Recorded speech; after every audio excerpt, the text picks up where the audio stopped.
सच्ची मित्रता।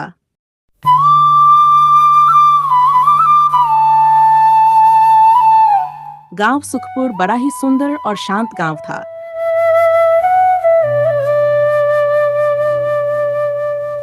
वहां पर खेतों की हरियाली, तालाबों का साफ पानी और लोगों के बीच आपसी प्रेम का माहौल रहता था। उसी गांव में दो घनिष्ठ मित्र रहते थे, राम और श्याम। दोनों बचपन से ही एक दूसरे के साथी थे। घूमना फिरना,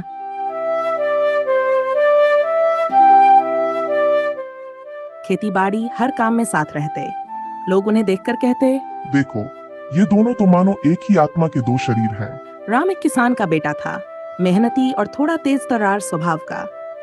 श्याम एक बड़ी का बेटा था, गंभीर और समझदार। दोनों अक्सर शाम को पीपल के पेड़ के नीचे बैठकर बातें करते। श्याम ने कहा, मैं सोचता हूँ हम बड़े होकर शहर चले, वहाँ मेहनत करेंगे और कुछ बड़ा काम करेंगे। राम ने कहा, ठीक है, लेकिन हमें हमेशा याद रखना चाहिए कि जहाँ भी जाएं, दोस्ती और सच्चाई कभी न छोड़ें। श्याम अक्सर गंभीर बातें करता और राम मजाक में उसे टाल देता, मगर दोनों की दोस्ती अटूट थी। एक दिन गांव में खबर आई कि पास के गांव धनपुर में मेला लगने वाला है। वहां व्यापारी आते हैं, सामान बिकता है और रोजगार के मौके भी मिलते हैं। राम बोला, श्याम, क्यों न हम दोनों धनपुर चलें? वहाँ से हमें बहुत कुछ सीखने और कमाने का मौका मिलेगा। श्याम ने मुस्कुराया और कहा, ठीक है दोस्त, लेकिन रास्ता जंगल से होकर जाता है। सुना है वहाँ जंगली जानवर और डाकू भी रहते हैं। राम ने छाती चौड़ी करके कहा, अरे, जब हम दोनों साथ हैं तो किसी से डर कैसा। अगले दिन दोनों सुबह सुबह यात्रा पर निकल पड़े।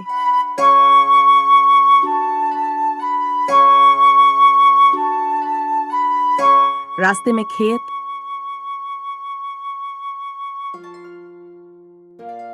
नदी, छोटे छोटे गांव आते गए।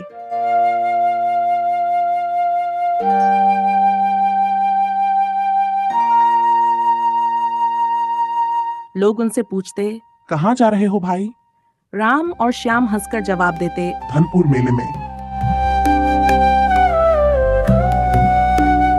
जैसे जैसे वे जंगल के पास पहुंचे, पक्षियों की आवाजें सुनाई देने लगीं।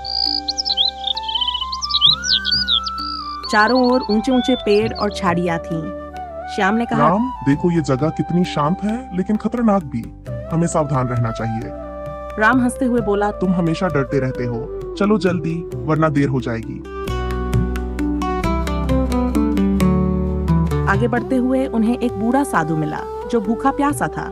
साधु बोला, बेटा, कई दिनों से कुछ खाया नहीं, क्या तुम मुझे थोड़ा भोजन दे सकते हो? राम के पास रोटी थी, लेकिन उसने मन ही मन सोचा, जंगल में पता नहीं कब भूख लग जाए। ये साधु तो वैसे भी भिक्षा मांग लेगा कहीं और से। श्याम ने तुरंत अपनी रोटी साधु को दे दी और बोला, बाबा, आप आशीर्वाद दीजिए। साधु ने आशीर्वाद दिया, बेटा, तुम दोनों पर ईश्वर की कृपा बनी रहे। कठिन समय आएगा, तब यही पुण्य तुम्हारी रक्षा करेगा। राम ने मजाक में कहा। आशीर्वाद से पेट नहीं भरता, श्याम ने मुस्कुराकर उत्तर दिया, पर आशीर्वाद से जीवन सुरक्षित रहता है।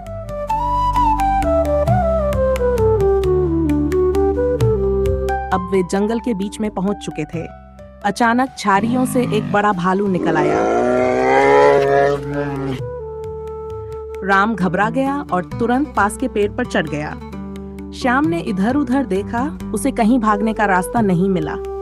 उसने समझदारी से जमीन पर लेटकर सांस रोक ली और मरा हुआ बनने का नाटक किया। भालू धीरे धीरे उसके पास आया, सूंघा, उसके कान के पास गया और फिर ये सोचकर कि वह मर गया है, वहां से चला गया। राम पेड़ से नीचे उतरा और हंसते हुए बोला, क्या हुआ श्याम? भालू ने तेरे कान में क्या राज की बात कही? श्याम गंभीर होकर बोला, भालू ने यही कहा कि सच्चा मित्र वही है जो संकट में साथ छोड़े नहीं, और तू तो पेड़ पर चढ़ गया था। राम को शर्म आ गई। माफ करना दोस्त, उस समय डर के मारे मैं कुछ सोच ही नहीं पाया। आगे से कभी साथ नहीं छोड़ूंगा। दोनों किसी तरह जंगल पार करके धनपुर पहुंचे। चारों ओर टहल थी।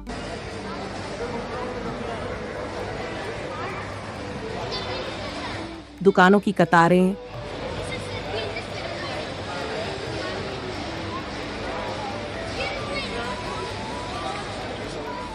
नाच गाना, ऊंट घोड़े, मिठाइयाँ। राम बोला, वाह, यहाँ तो सच में बहुत मजा है। श्याम बोला, हाँ, लेकिन हमें कमाई का रास्ता भी देखना चाहिए। दोनों ने अलग अलग काम करने की कोशिश की।